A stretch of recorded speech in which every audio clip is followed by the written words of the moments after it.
hope you're doing fine. 'Cause it's Q&A time again. Hello world, how's it going? Hope you guys are all doing great. If not, as always, I hope it gets better for you. So welcome to another Friday Night Live Q&A, where if you're having any issues with your freshwater aquariums, this is the place to be to get that help that you may need. So we got an absolutely awesome aquarium community here with us to help you, as well as myself, who has had a lot of experience with keeping lots of aquariums for a long time. So hello everybody in the chat, glad to see y'all. And yeah, that tank in the thumbnail, I had to show that. I was trying to get a good picture of it, but it's really hard to capture. Maybe should have done something like this. That's all Java moss, just shooting straight up there. Looks kind of cool. That's a decent sized tank, with just that one little spot open there. Anyways, I'm excited, been getting stuff done around here. It's been kind of an up and down week for me though. But really I can't complain right now. I was just eating like a king over at my neighbor's house. He was treating me real nice and had drinks and crackers and slow cooked pork. It was a good time, so it got me all ready for this. And I hope you guys are all doing well. Let me get into live chat. It says, I just got 10 of your blue dreams a team earlier this week. They're gorgeous. Well, thank you so much, Brock, for ordering. And I'm glad you're happy with them. I've been working on them for a long time, and thank you so much for mentioning. Mickey M says, hey world, Guppy exhibition in Stockholm, Sweden this weekend. Ooh, very interesting. I know there's the ALA here in America, down in Miami, which is more of a livebearer, not so much guppy, but guppy is a livebearer. You would think that going to the ALA, they would have a lot more guppies, but it's more of an IFGA thing here in the States. But for those in Sweden, there is a guppy exhibition in Stockholm.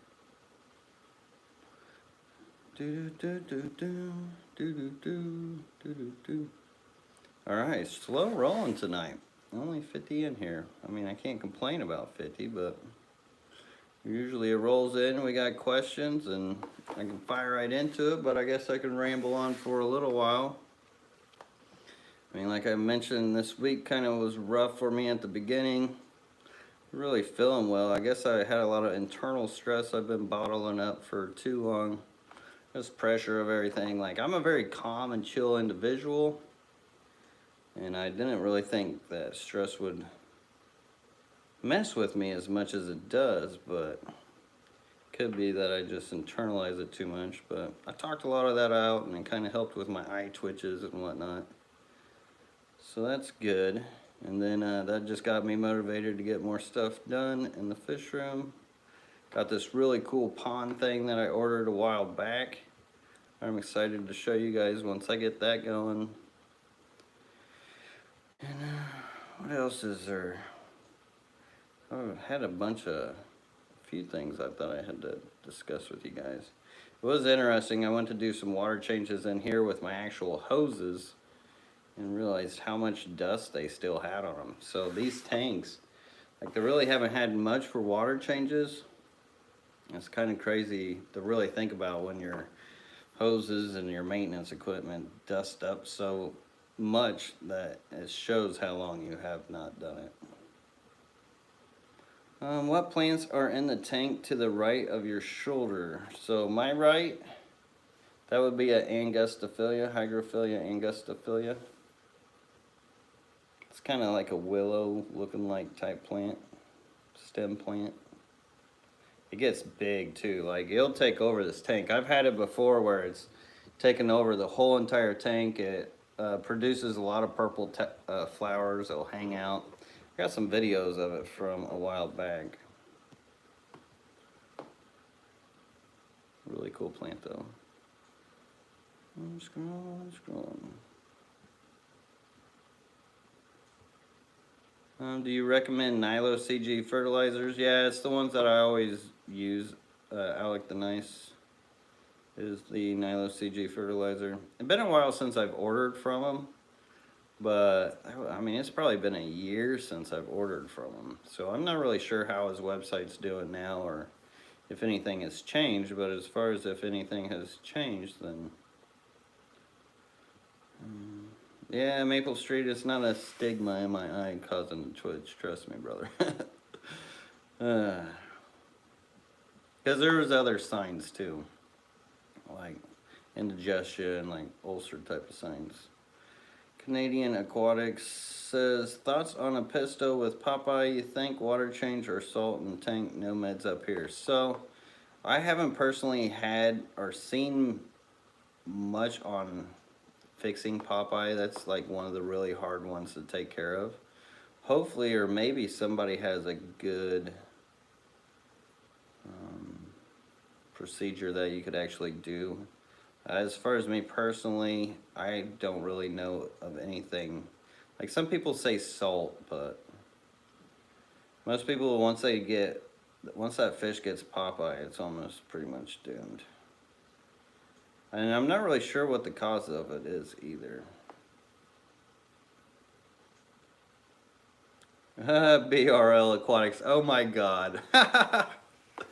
That is so hilarious. So Saturday night in the parking lot, my life will never be the same. Oh my god. So I was joking that they were talking about me being out there and they were live streaming and we were all just shooting the breeze in the parking lot at the Keystone Clash.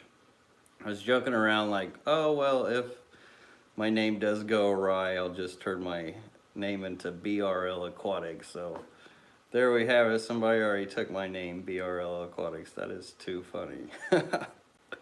Oh, that is hilarious. Luca Brazzi says, do you use under gravel filters at all? Your opinion on them? So I do not use under gravel filter. I've got a power head in this tank and this tank, but besides that, any of these other tanks in here, there is no filter in those.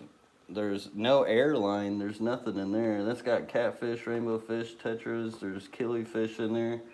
There's a rice fish in there. Took some of the pennywort out. You can actually see in there today. $10 super chat. Thank you so much, Kim Gaither, for the $10 super chat. Says thank you for resending the plants. Just arrived and still warm. So glad to hear it. Yeah, I didn't expect it to be so cold there in Arizona for you, but definitely get you taken care of. Last week's shipping was a little tricky because it was like warm here when we sent them out and then it got cold. There was a cold spell everywhere.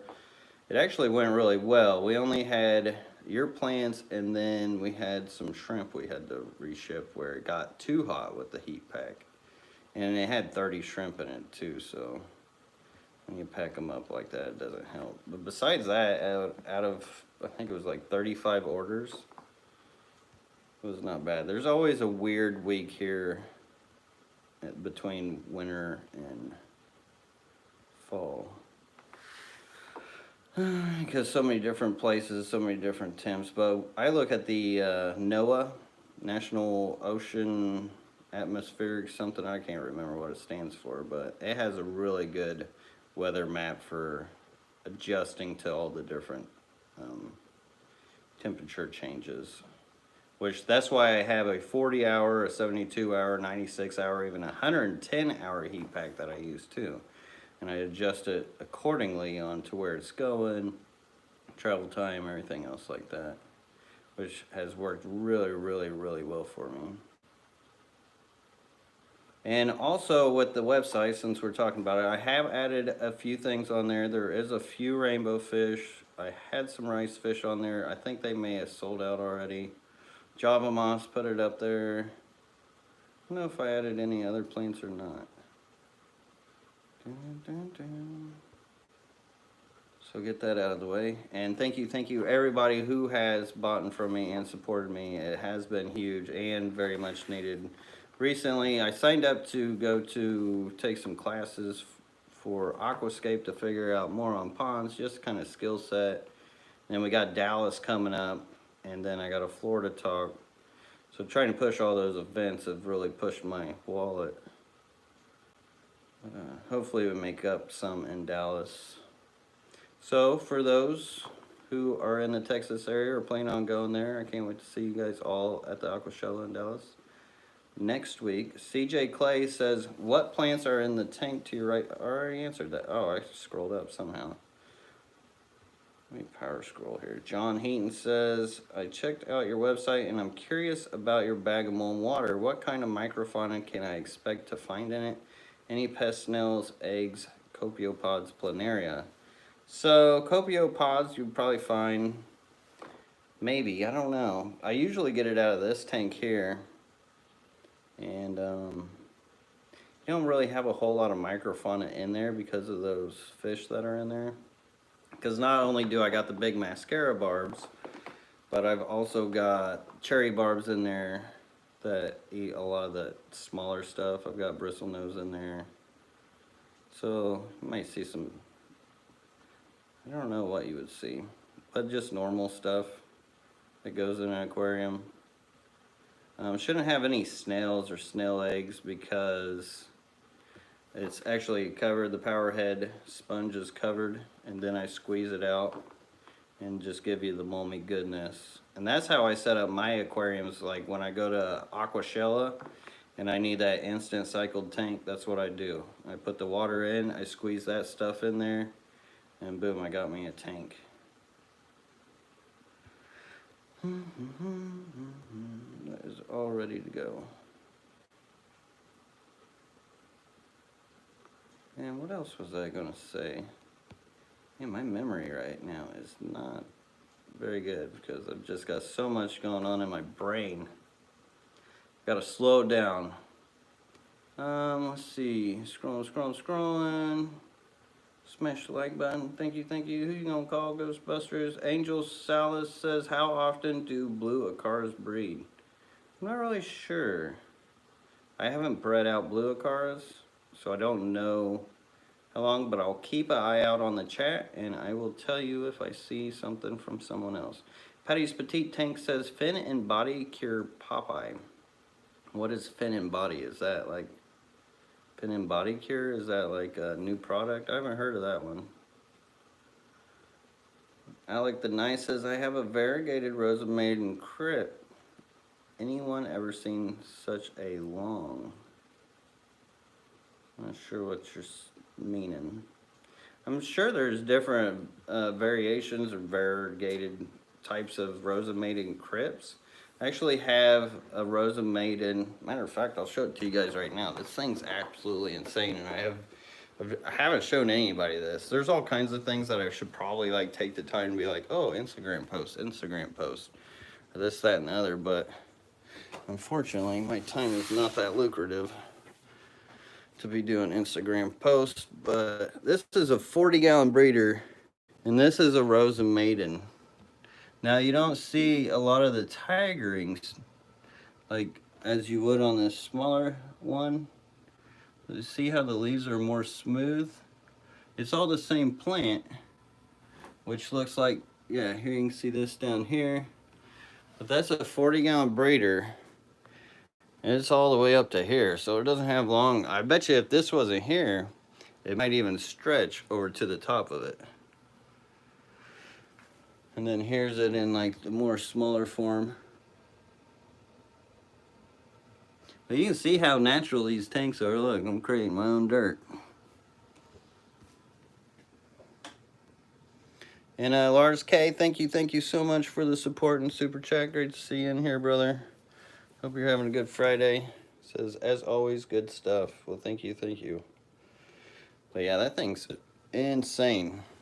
Oh, I gotta show you something cool too, since we're just, oh, also crypt. You ever seen a crypt that big? I think that's like a Pontageton crypto or something. I'm not even for sure what that is. Thing's huge. CJ, let's see.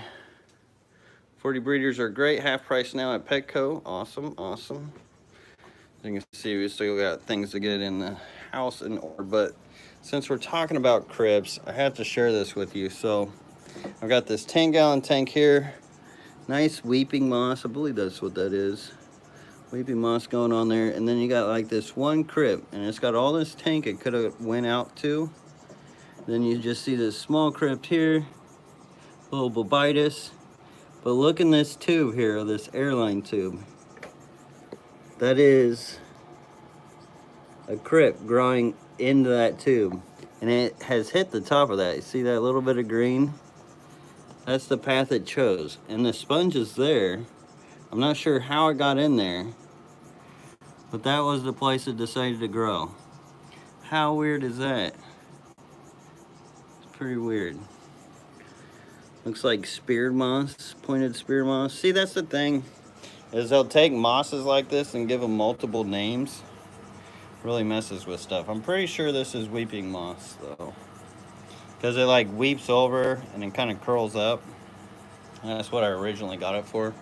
This moss is pretty wild. I think this is more like the Taiwan moss, philo moss. Somebody said half beaks. I do got half beaks still. They're down here. There's hard to see with the reflection. That guy's flying around. I really don't have many. He could be hiding down here too. Should be more of them. I'm only seeing one. Really weird. But all right, I gotta get out of here because if I stay in here, I'm just gonna get super distracted. I really gotta clean that glass. I've said that for a long time now. All right, let's get back to my chair for now. For a little while, we may take you on more adventure, but I gotta get these questions because I know I'm way behind and we'll get super distracted around these tanks.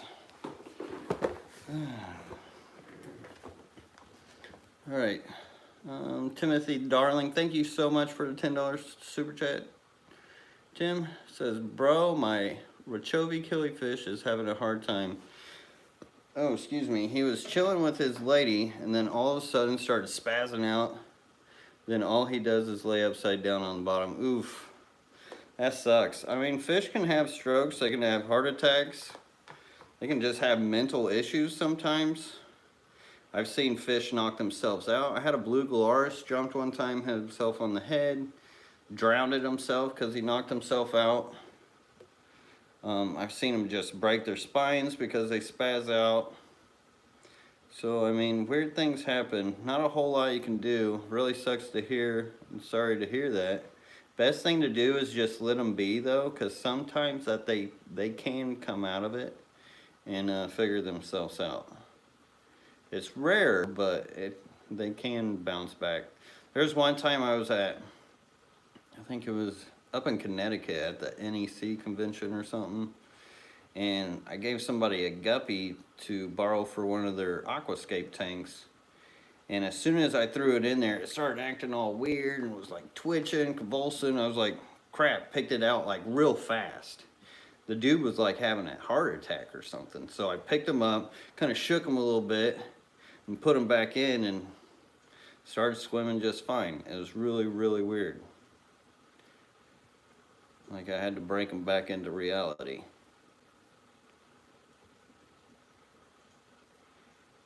And sorry if I'm missing anybody's questions.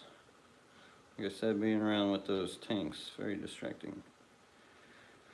Sorry, you gotta go, Aqua Garden. Good to see you in here though. GRB says, LRB, do you keep any Gambusia? Very interesting cold water, non-colorful guppy type fish, but different. I don't actually. Favorite Geophagus? I can't decide on a species for my 135. There's some really nice ones out there. I was a big fan of the Milleri and had kept them for quite some time. Because they get a pretty decent size. Beautiful, absolutely beautiful colors. I don't know if some of you guys have seen my Geophagus Milleri breeding videos or what they used to look like that I had them in their setup. It was quite the setup. It was some of my older videos, so they weren't the best, but like the coloration, and it's all raw footage. It's almost unbelievable. Michael A, sorry I can't have people just pick up orders, just my schedule and just safety of my family and everything else. That's why we do it all online and ship. Or I would have so many people just trying to go in and out, and neighbors might even look at me funny for that. Ricky Jenkins says, I'm looking for another breeding pair of angelfish. So anybody got a breeding pair of angelfish for Ricky? You could use them.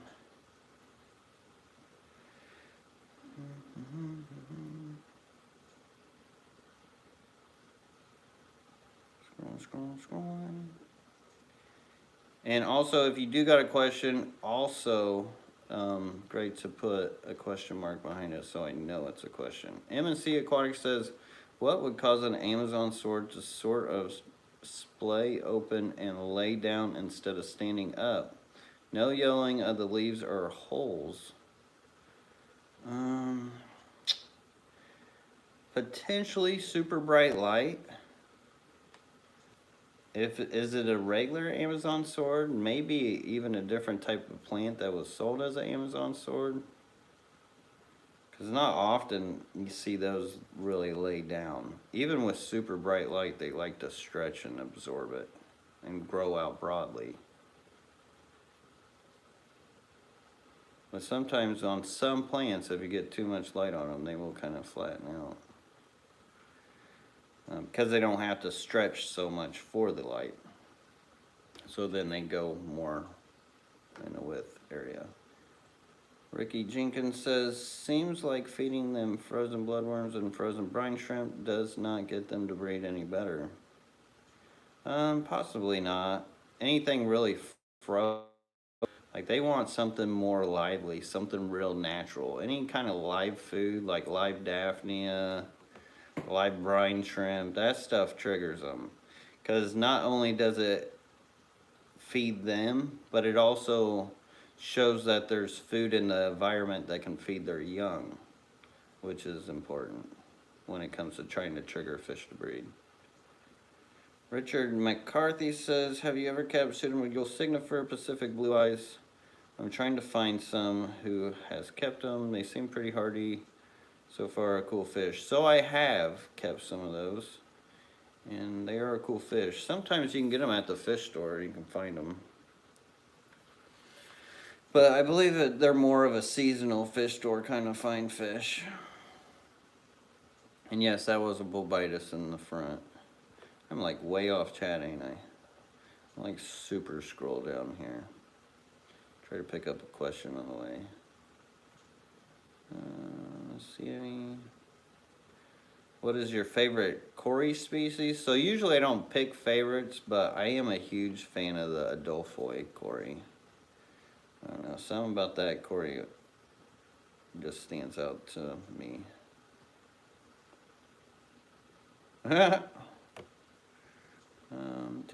Basement tomatoes. Ron Harriman says, hey Bromano, what causes snail die-off? Mine have thinned out a lot. So that is actually pretty natural. What they'll do is they'll go through a population boom. They'll kind of find the limits of either the food or the water quality, and they will reach their own homeostasis at a certain point. So when you get those like pest snails and it gets all wild and crazy for a while, don't freak out when that happens. Just give us some time and they'll figure things out. Or search you a snail business. Rohan J says, do fish flash against objects just because of parasites, nitrates, or temperature? See that happening in the wild too. I mean, I think it's kind of like whenever you got an itch. Some do it to even show off. So it's not always a parasite or temperature. I don't know why temperature would be a thing. Because if they're cold, they're just going to move slower and not really scratch too much. But at higher temps, you do have more bioactivity. Richard Murphy says, how long do you cycle a tank before introducing fish? So, since I have aquariums that already have, like, I'll take the sponge filter out of this power head, I could squeeze that in there. I'll just like whirl it around with my hand, kind of mix it up real good. And I don't know, give it like an hour, which you probably don't even have to give it an hour, but I could just chuck them in there. So not very long, I don't wait very long at all. But now if you didn't have that, then you want to wait like 2-3 weeks. Because you want it to season. The more you let your tank season, the better off it'll be for your new fish.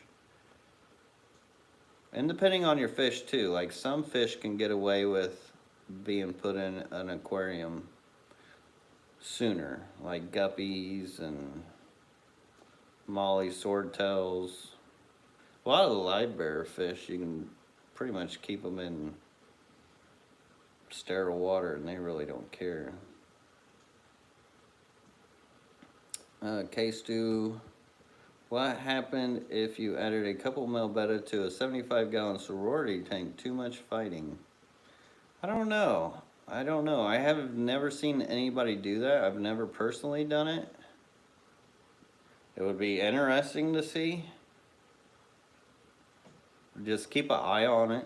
Like, I wouldn't worry unless you need to find the male another home. Just if you have another home for your male, then why not try it? And you can see what happens. Because you would think if they have enough ladies to mess around with, or they may not even be interested in breeding because there's too much activity in that tank too. Really hard to tell what the behavior would be. It would be interesting though, just to watch that whole fishocracy go down within that. Leo. Oh my. I have well-established Neo tap water tank, hard and high pH, and want to switch to RO to improve parameters. Any tips to decrease the chance of die-off? So if you want to switch to RO and you have tap, like if it's just a Neo tank, why don't you just use your tap water? Like why even switch to the RO? For your plants is the only reason why I would think why you would want to do that.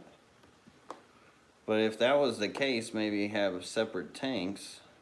But you can use the RO water and then remineralize with like a GH booster. I use Nylo CG's GH booster, and you can still breed them out that way. Because I've gone this whole fish room with nothing but RO and remineralize everything. Because as a matter of fact, what ended up happening is I was running that super hard water for a long time. A lot of that calcium mineralization would add up into the aquariums within the substrate, even on the glass.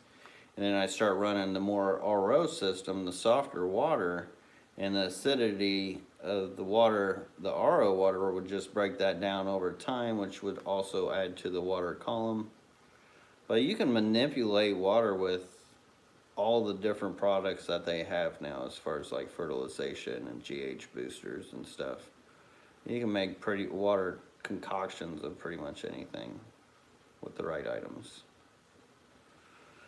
But yeah, GH booster is what you would need for the RO, and you'd use other things like if you don't mind it, like a calcium kind of cichlid mix, where it's like that broken up shell. You could use that as the substrate. So it really depends on what you're looking for too. As far as looks. Rat Rod Rob says, do you have Daphnia for sale? Thanks, Robert D. So I don't have it for sale. It's like I just maintain enough to trigger a few fish breeding projects, and I would like to keep it more abundant, but keeping the green water for them is a little bit of a labor of love. I do feed them spirulina time to time, which kind of maintains the colony a little bit. But I notice if that's all I'm feeding and not giving them green water, then they do kind of, the numbers start dropping off. Stella's Cuteness, thank you so much for the support and the $5 super chat. I appreciate that, Stella. Very, very helpful. Stella's Cuteness also says, can you describe your most successful and simplest tetra breeding setup? So I'm not like a tetra breeding master at all, but there are a few ways to go about it, and I can flip you around here because this would be a better way to give you a visual. But I got this tetra breeding group that I've been working on here. The best thing you want to do is have the ability to separate the males and females first. That way the females get nice and fat. The males are ready when you first put them in. If you really want to direct breed them, and then add them in there. And then usually in the morning, and you want like softer, warmer conditions for them, so softer water. And usually in the morning, they'll spawn into the moss. And you can put moss in a container like that. Usually tilted it up at an angle helps too, because it kind of gives them an area to go in and like spawn all over. Then you can collect eggs that way. That's pretty simple and easy. And if you wanted to do like a musical tank version, then you could do like a rock here, where the eggs will just kind of fall and do the moss, and then you move them over to the other side. And then you can have the fry naturally come up. You don't really have to do much besides move the fish. Now you do see fry in there, but those are actually rainbow fry from my boy Gary. But I do have a plan for an easier tetra breeding program, but that's going to be later down the line, and it's going to take custom tanks to do it. I've always been on like making that breeding tetras easier for myself kind of a venture in this hobby. I will get there one day. Great to have met you too, Cichlids23, at the Fishtoberfest. It was great you guys could make it, and looked like you guys were really packing up that truck too. You guys made out like bandits at that event. It looked like. Amy Norris says, I got about 200 live birds in various tanks breeding for the past year, and I lose 1 or 2 guppies or platies each month. Is that kind of loss normal? Should I be concerned? Yeah, that's kind of normal loss. If you've had them for that long and just so many tanks, you get fish that die from all sorts of different causes other than like a normal, or what we would think like fungal infection or bacterial infections, because that's what a lot of our medicines are for, either fungal infections, bacterial infections, or parasites, stuff like that. But as I mentioned earlier in the stream, fish do have heart attacks. Live bearers, sometimes they have birthing issues, all kinds of weird stuff that can kill fish. Like, and for example, in this barb tank, oh no, there went my water. But anyways, I just don't want wet socks. But see, like in this, I've got these barbs here, but then I've got like this one barb. If you turn around, there you go. See how he's got that white mark on there? And I think I may have showed this last Friday, but anyways, some people may freak out like, oh crap, that's a fungal infection and all this other stuff. And no, it's what's more than likely happening is hierarchy, and it happens with barbs quite often, where there'll be a hierarchy thing, and one will get picked on or pecked on, and he may be the one contending the alpha. He may be the alpha. I don't think he's alpha. I think he's more of a contender from what I watch from the school. Because I have seen some pair up. They've been kind of in breed mode. I've been getting water changes done on them, and like stuff like that just happens. And sometimes they can scrape themselves on stuff. And I don't just start chucking meds in, because you start chucking meds in, you start messing up the natural bioload of your bacteria and all kinds of stuff. Sometimes it can be harder to get the meds out of your aquarium. Like if you got a filter and carbon and stuff like that working, it's easier to get the meds out. But if you're going like a more natural approach, not so much.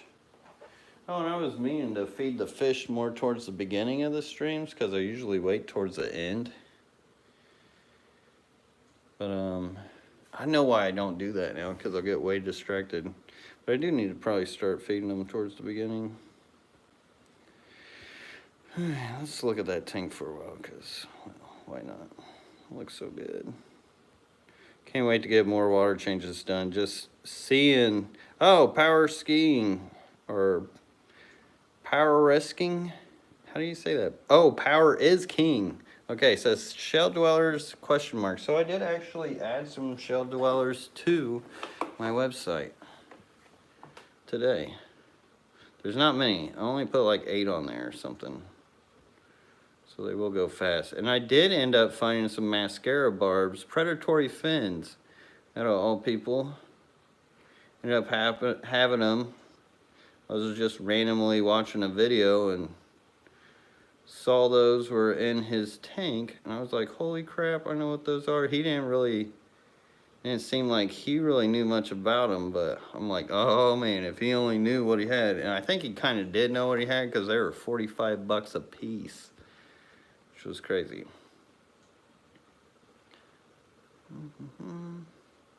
Glad that was helpful, Amy. K2 says, from your first shrimp purchase till the time you were winning competitions, how long was that? Oh, let's see. I would say probably about 4 or 5 years. I was getting the shrimp, the neocaridinias, like when it was all you could get was cherries. And as soon as the new colors started coming out, like I was on the forefront of like getting all the brand new colors. So since that began, and it wasn't until years later they actually did the shrimp contest.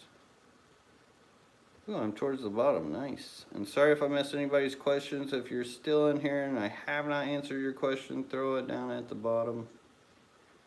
I will try to get to it. Try to run and gun them where I can.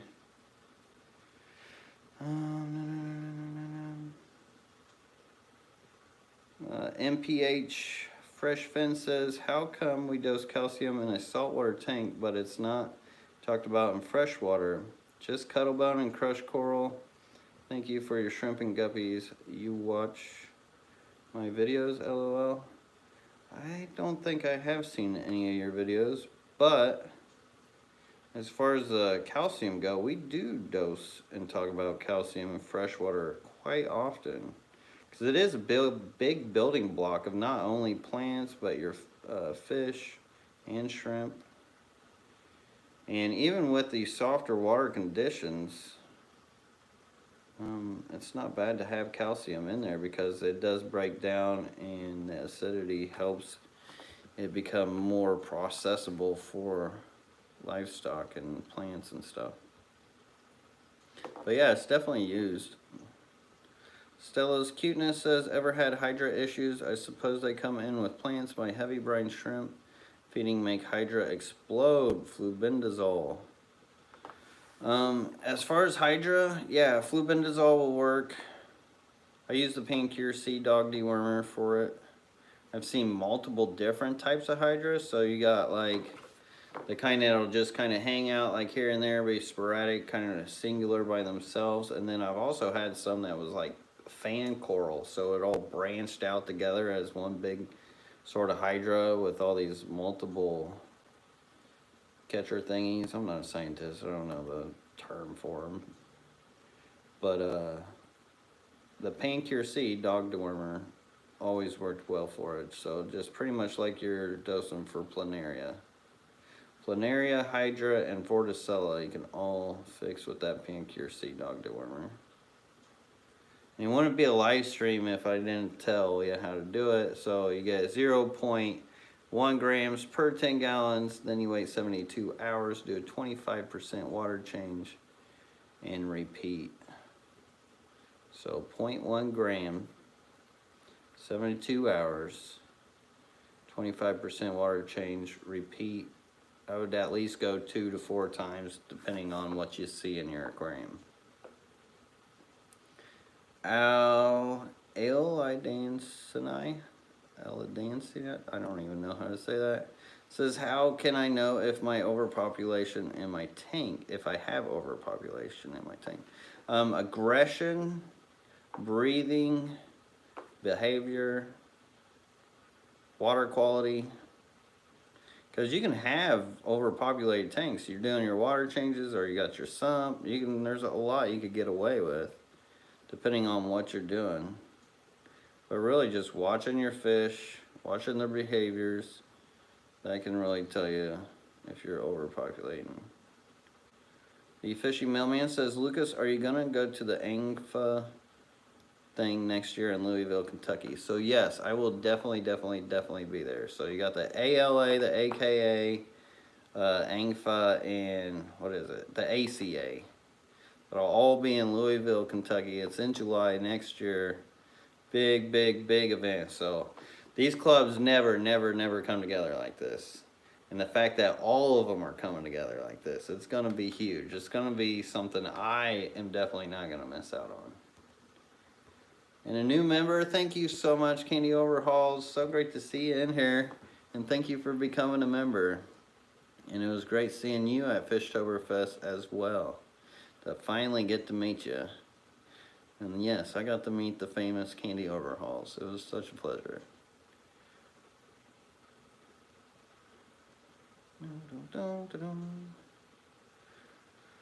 And scrolling. I don't know if I scrolled the wrong way or what. It's really hard to do this on a phone. I'm gonna make my way back down to the bottom. What happened to your mascara barbs? They're still right there. I need to get them breeding though. I really got to get them breeding.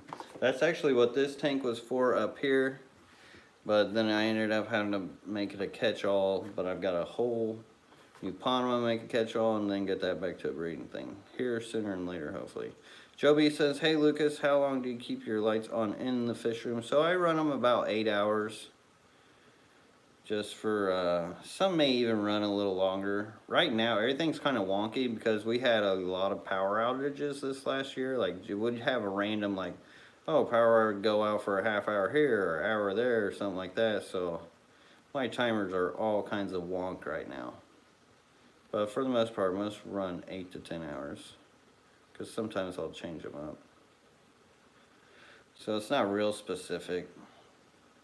And if I ran them less, I'd probably grow less algae. But since I like to get into them and I have so many to get into, I do like the longer period for working.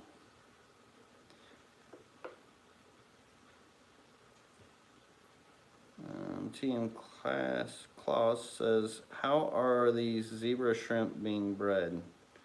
I don't know. I don't really know a whole lot about the zebra shrimp. Really, I think those are Paracardinas or something. I haven't personally kept them. So great to see Candy in the chat. Like old times. We can get all nostalgic here. Work Now T93 says, any advice for dealing with staghorn algae? It's kind of like BBA. You can deal with it with the hydrogen peroxide method, or it's actually really easy to remove. So whenever you're doing your water change, you can like get around your plant and have like your hose in one hand, so this is siphoning out, and then just kind of rub it with your fingers and just siphon it through, and stay on more of a consistent water change and it'll go away.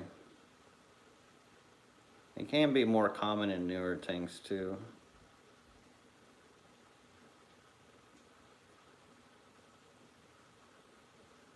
I am at the bottom. So if you got that question and I missed it again, chuck it out there and I'll chuck something back probably. Because, well, it'd be awkward if I wasn't talking. Let's see. Flacco's Garden says my lights are on for 11 hours. Yeah, some people will leave them on for a real long time. And if you stay up on your maintenance and doing your water changes, there's no reason why you can't. Like, there's so many ways to go about it. And really a lot of it is just keeping the water quality and what you're putting into the fish tank and what you're taking out of it. You just got to think of the bio load as a whole and know what you're dealing with. That's why it's so important to understand of what type of water you're working with. Instead of, I mean, I wish it was as easy as, yeah, you got water, every water's the same, and you can just throw fish in, it would be nice if it was that easy, but unfortunately it's not. It's just, you really gotta learn. If you're new to keeping fish, you gotta learn how to keep water. And it's not as hard as it looks. It does look all sciencey, but honestly, I go off of a TDS meter, and that's about all I need to really know what kind of water I'm working with. Because anything around 200, that's neutral, not really acidic or alkalytic. Anything above 200, alkalytic. Anything under is acidic. And at the different degrees of scales of being over or under can give you an idea of what's going on with that water. And you think, okay, acidic water, that's got acid in it, it's going to break down mineralizations. Now you have alkalytic water, it doesn't have the acidities in it as much. There may be some in there, but not so much. And it can actually build up mineralization and even fossilize stuff. Jeff K, thank you so much. Jeff Kane, thank you so much for becoming a member. Thank you, thank you. I really appreciate the support. And hopefully someday I'll have something better for you guys, for the members, once I get things more organized here. Dr. Rishi Prasad says, I have a TDS of 400. How would you reduce TDS naturally? So trying to do it naturally in an aquarium can be tough. It's not impossible, but you really have to do like less water changes. So if you have a TDS coming out of 400, and that's your tap water, so each time you do a water change, you're adding all that mineralization into it.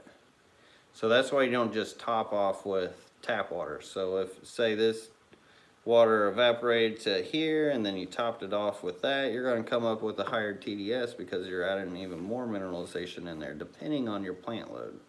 You do lesser water changes, maybe have some acidic type of organics like leaves and stuff like that, and then also lots of plants that can absorb some of that mineralization as well. You can naturally lower it, but very, very little. It takes so much time to lower it. You can use sphagnum moss, peat moss, other things like that, but it's so hard to really get any like good numbers from it. Like, you really have to just do a RO system if you're trying to get that soft acidic type of water. There's not really a natural way around it. Or besides rain, start collecting rainwater. Because it just takes too much time for the water to process otherwise. Thomas G, thank you so much for the super chat, throwing up the peace sign, brother. Always great to see you in here, Thomas. Hope you're doing well. And thank you so much for the support. Any puffers? So I don't have puffers. Puffers are kind of more of a showfish. I did have pea puffers. They were always problematic with each other, and puffers are kind of ornery. And then the other ones, they're just big. They need big tanks, and you know, I've only got so much space. I can only hoard so many aquariums in this space. Even though we were looking at a property here and found it a while ago, we were like, oh man, this property is going to be sold real fast, and we didn't even think much about it. We went back tonight and was actually looking at it. It's still up, and who knows, maybe one day I will get enough space for, excuse me, more tanks. But we may go look at this property on our way to Florida. We may look into it. So if anybody wants to buy a fish house, maybe throw me an email. Maybe be able to work something out. That way I won't have to move all this, and I can set up there. That'd be easier. Now I may take some fish with me, like my mascara bars, but a lot of the stuff you could keep, because I could always grow things back and set new systems up and stuff. Actually, that's half of my fun for it, is setting up the new systems. Like, I really enjoy that art bit of the aquarium hobby. How hard are tiger bee shrimp? How hard are they? Like, how much pressure would it take, PSI, to smush one? I don't know. Or if you mean hardy, Tiger bee shrimp, they do prefer more of a neutral, softer, acidic water. They really do not like the harder water so much. Like, you can get it, some people, and I have seen them get away with it in harder water conditions, slightly harder, but it's not thriving types of conditions for them. Tips on plantings a 5-gallon. So that really depends on what you're going for. That's just make sure you can maintain, sculpt, and trim your plants to how you want to. But 5 gallons tricky because there's not a whole lot of space for plants, and lots of plants really do need a lot of space, the ones in our hobby. But if trimmed and bonsaied and manicured and trained, you can make a little 5 gallon really look a lot bigger. It just takes work to make it like that kind of show quality. Joe B says, Lucas, do you still cut your water with RO? I have high TDS but low buffering capacity. Seems weird. So I do. When I do like a 50% water change in here, I'll maybe go up to about here with RO and then the rest with tap water. Unless it's a guppy tank, I may just go hard. Or a shrimp tank, I may just go all hard on it because they'll eat up a lot of that mineralization. Same if there's like a big bio load of like pearlweed in there or something, or guppy grass. But you use a TDS meter because you first became familiar with the exact contents of your tap water, right? No, not really. Well, I mean, yes, I understood it, and kind of, because you do kind of want to know your GH. So I will say this, TDS, it gives you a certain number between like the acidity, neutral, whatever, alkalinity. But it is good to know what your GH and KH is, because certain things don't like KH, like your Caradinia shrimp. Many things don't mind it, like most fish, they don't care. I don't think there's any fish that really has any issue with KH. I know Caradinias do, that's about the only thing. And then pH is just a goose chase, so I don't ever go off of pH. I don't even know why that's really taught so much, and that's what was always preached in the fish stores, when TDS should be preached way more than pH, because pH, a lot of people, they're like, oh, why is my pH dropping after doing a water change or this, that, and other. It's because oxygen levels that contain hydrogen molecules can also throw off those pH readings, which can lead you on these goose chases and make you think your water's one way when it's not, and that can be problematic. So yeah, TDS is about all I need. And as far as like nitrates and stuff like that, I don't ever worry about, because I have plants and they absorb them. Now, I know some places, I guess I'm blessed to not have high nitrates, or if there is any nitrates in my water, I really don't know, that come out of the tap. But I know in some places that it can be a problem, so maybe also test for nitrates if you don't know it. But it is good to, I would say, if you're going to first test for water, GHKH, nitrate, then after that, if you know what it's coming out at, then I'd just go straight on TDS meter for anything else. Because if none of that's a problem, then you can just TDS meter that, TDS meter that. So if you got like a RO system and a hard water system, and you want different tanks and different things, that's like your best go flow through tool to really tell you where your water will be, without doing all the little drop tests and everything. Makes it fast and simple. I actually have a TDS meter for all my stands. Like each stand has its own TDS meter. So I'm real weird about like putting things in different tanks. Erez, do you recommend a DIY CO2 system? I don't recommend the DIY systems myself, just because there's a lot of inaccuracies and odd fluctuations that can cause issues. Because with CO2 you want more of a consistency. So I'll always recommend pressurized way over DIY. And I know many people that are really disciplined on changing and staying up with their DIY CO2, But it is a labor of love when you start doing that. So it also depends on how much work you want to do and how disciplined you are.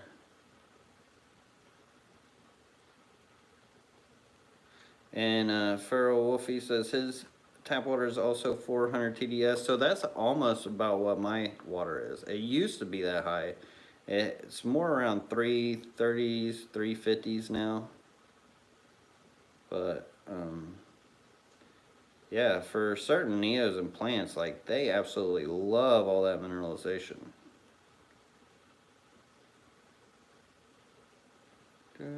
Scrolling.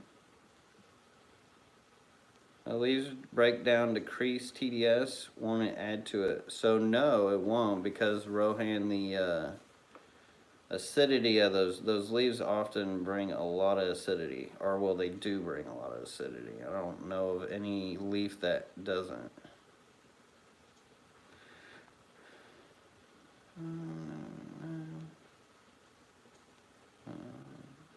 Scroll. Glitch Aquatics says I'm running the citric acid and baking soda and having alright results. Must be for the DIY CO2 system. MPH Fresh Fins, thank you so much for the $5 super chat and the support. Much, much, much appreciated.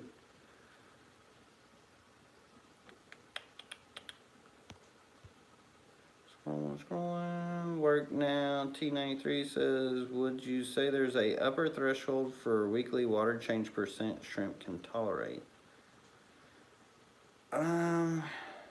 See, I wouldn't look at shrimp that way, like, oh, what's the best, like, how much water can I get away with changing for shrimp? Because at that point, in my opinion, you're going to just be wasting water. Shrimp do not need water to change that much. So I wouldn't even try to find that threshold. That wouldn't even be an issue. I would just do your 50% a week. That's going to be more than plenty enough. You can even do less. You can do 50% a month and they really won't even care, I don't think. You're not going to get any better numbers from them.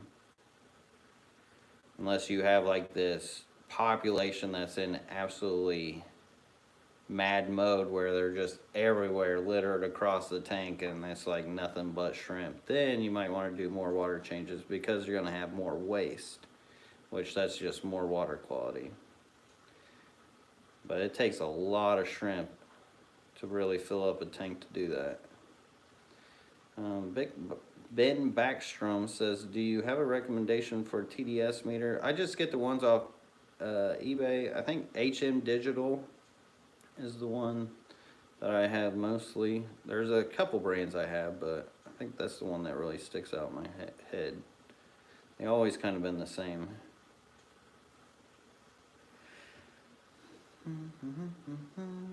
Sunset Jen says, what are your thoughts about keeping yellow neos and pygmy Cory tanks? Will they eat all the food the Cory fry would access? Thanks. Depending on the population and the size of the tank, and what I would do in that situation is definitely have rock piles in one side of the tank, because that can be good for your neos and your pygmy Corys, because pygmy Corys can lay eggs within those rock piles and you could naturally get some fry. Now I don't know if the neos would predate on the Cory fry or not. My yellow neos are kind of vivacious and they're the more cannibal shrimp that I have out of my neos. I don't know what it is about that line. So there may be some danger to your pygmy Cory fry. If you're really trying to get numbers out of the pygmy Corys, I wouldn't put the yellow neos in there. But if you really don't care and you just kind of want to see them both swimming together, then go for it.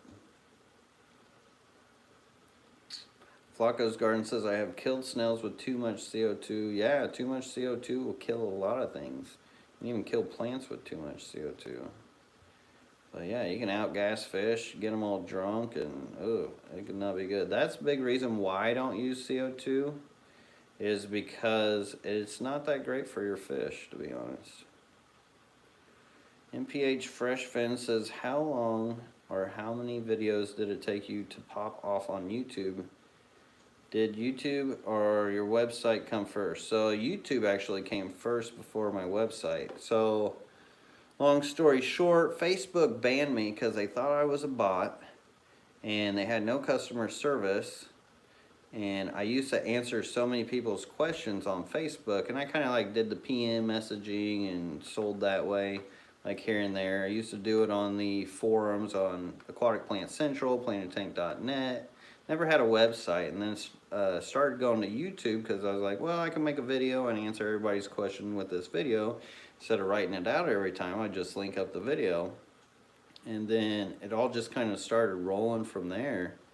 And eventually made the website, and I don't know how many videos, but it took quite a bit. It took a lot of videos. Like my earlier videos are total cringe. You can tell, definitely tell I did not know what I was doing as far as social media, anything like that. I wasn't really that outgoing of a person. I'm actually pretty introvert. I like my alone time. I do enjoy company with others when I do have it, but well, I'm also a Gemini, so I do have a lot of duality, I should say. But it did take a while. It was a grind to get this big, and just the community has been just so awesome. And I was doing things a lot different than other people were, especially at the time on media. So on YouTube now you see a lot of people who teach kind of like what I'm teaching, which is great because not only does that kind of solidify what I've been talking about, but at the time, I was really outside of the box. I think that's what drew a lot of people towards me. Arez says, does anybody have experience keeping panda Gara fish? Would they fit good in a planter tank? Of course, I absolutely love panda Garas. I've got a big old school upstairs that I got with rope fish and rainbow fish and shrimp. In a 125-gallon hive. Very, very personal fish. They full of behavior and character. Absolutely love the panda Garas. And they love to eat just like biofilms and all kinds of stuff. Great tank cleaner too.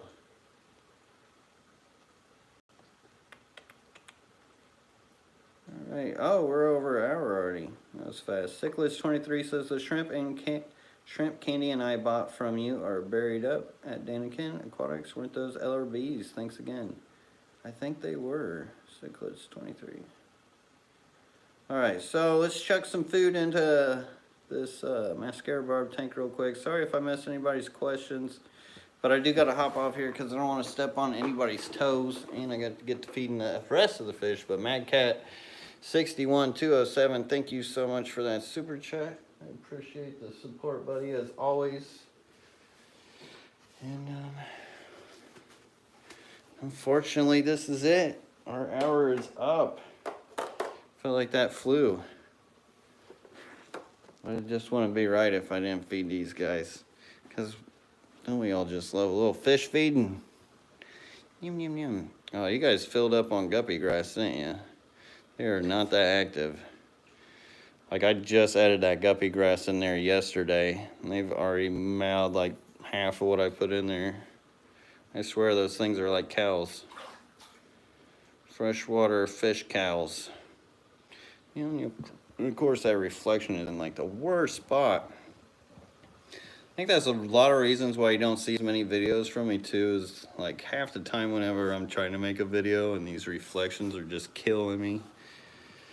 I need to quit trying to be a perfectionist and just throw content at you guys, but those are personal issues I'm working through. But anyways, I hope you all love this live stream or like this live stream. I guess you don't have to love it. I can hope. But I hope you guys at least enjoyed it, and I hope you guys all have a great weekend. And thank you so much for watching and joining us. Until next time, everybody, peace. Have a great one.